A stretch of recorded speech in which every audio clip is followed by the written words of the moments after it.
My name is Evan. Assuming that would end global hunger, would you fillet another man?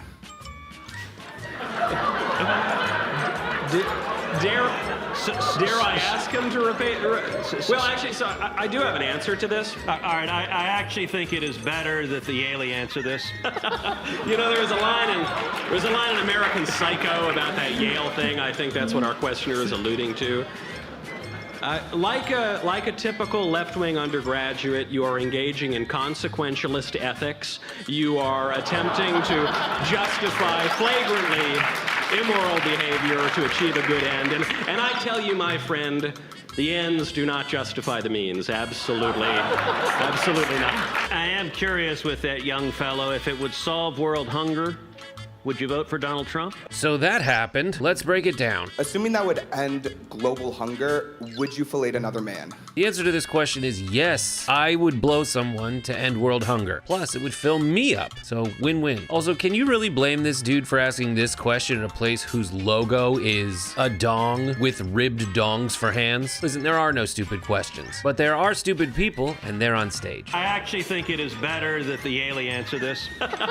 You know, there's a line in American Psycho about that Yale thing. I think that's what our questioner is alluding to. That Yale thing in American Psycho is well known to this guy because it's one of the douchiest movies ever made. Made by total douches, making fun of total douches for total douches. So Michael Knowles knows it well. And the reference is, because I'm a total douche, that the Yale thing is being a closeted homosexual who does a ton of cocaine. And I love this textbook Republican hypocrisy, where they're trying to be men of the people, while between Ted Cruz and Michael Knowles, there are 3 degrees from Harvard, Princeton, and Yale on that stage. Though Michael Knowles's is from a Yale Arts College, so 2.5 degrees. And these populist right-wingers eat it up when he drops terms like consequentialist ethics. Listen to them climax. You are engaging in consequentialist ethics. You are attempting to justify flagrantly immoral behavior to achieve a good end. And did you catch that? He called licking a Johnson flagrantly immoral behavior, which it is not. It is a thing that someone does when they really love someone, or when they really want someone to buy them something. But it's not immoral. And even if it was, if blowing dudes is flagrantly immoral, as this Muppet says it is, then lock up Ted Cruz, because he's been blowing Donald Trump since 2016. If it would solve world hunger, would you vote for Donald Trump? Trump said that Ted Cruz's dad killed Kennedy, and then he said that Cruz's wife was ugly, and Teddy still sucked his ruxpin. He phone banked for Trump. Hi, this is Ted Cruz calling. I was calling to encourage you to come out and vote on Election Day. And all that got him was this photo, which did not end world hunger, but it is delicious. Look at him. This is my life now. Also, Michael Knowles, let's take a second. The thoroughly dumbest one of them, possibly dumber than Dave Rubin, though not as sad, still stupid. He is only alive to service Ted Cruz. He just sits there like an idiot in those pre-recorded podcasts they make, giggling and setting Ted up. As a Cuban American, I sometimes, when people come to my office, we make Cuban coffee. And she turned down the Cuban coffee, which I gotta say, anyone that turns down coffee, I'm highly suspect of. Yeah. He's not even blowing Ted. He just basically like squirts lotion into Cruz's hand so he can jerk himself off. I am so happy about it, I may go out and buy a damn Tesla. Girls want me to get a Tesla anyway. You know why the girls love the Tesla? Why? Because the central computer makes fart noises in each of the seats.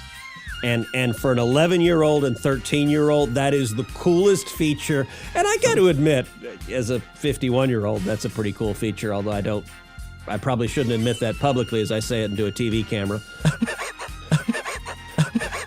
Thank you for watching. I only did one this week, and it's because I had other job stuff to do, all other kinds of stuff. Also, if you want to blow someone, just blow someone. Don't let Ted Cruz and Michael Knowles tell you can't, or that it's wrong. You know what I mean? Just blow somebody. Just do it, right? And get blown. Try to get blown if you can. Be honest. Consensual, but try to give and get and give. Anyhow, thank you, sweetie. What do you say?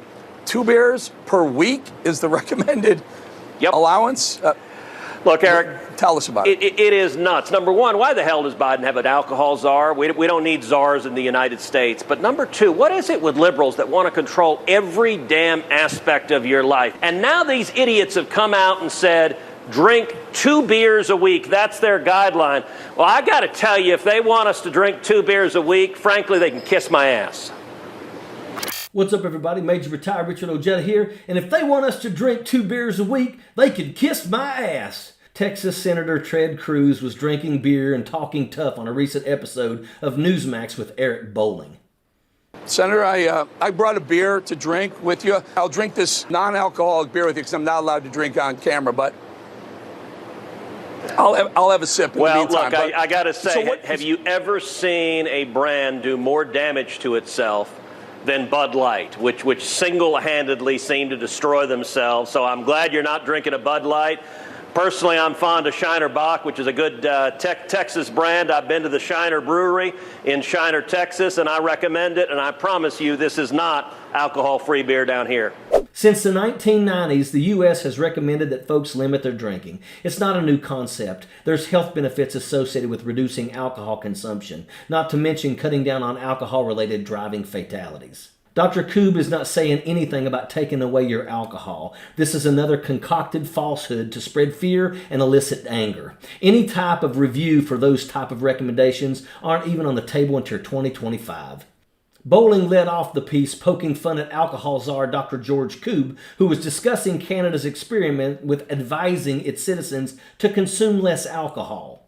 Koob, who confessed to enjoying a couple of glasses of Chardonnay a week, said he was watching Canada's progress with curiosity. But Ted Cruz thought that it would be a good idea to join a group of synchronized cowboys to raise a toast to alcohol, defiance, and beer bellies. Biden came in, one of the first things they wanted to do was ban gas stoves. New York State has now done that for new construction. They're trying to go after and regulate ceiling fans. I got to tell you, it's hot in Texas. We don't want to get rid of our ceiling fans. Cruz and the Cowboys were all moaning in agreement as they took a big drink of beer. It was a really idiotic presentation, and Cruz got demolished on social media because of it. Cruz wants you to think that the Democrats are doing wrong by improving building methods to make new construction more energy efficient. But what he and his backdrop of cowboy hats and plaid-wearing jackaloons fail to mention is that Texas is a state regulating the temperature of thermostats. The Public Utility Commission of Texas recommends that citizens should start their thermostat at 78 degrees or higher during the summer months. So all of these beer-swilling jackaloons can pretend to be big shots, but that room probably stinks of beer and bad decisions. Ted Cruz is a complicit buffoon, and his beer-drinking posse are a bunch of rodeo clowns, and that's a fact.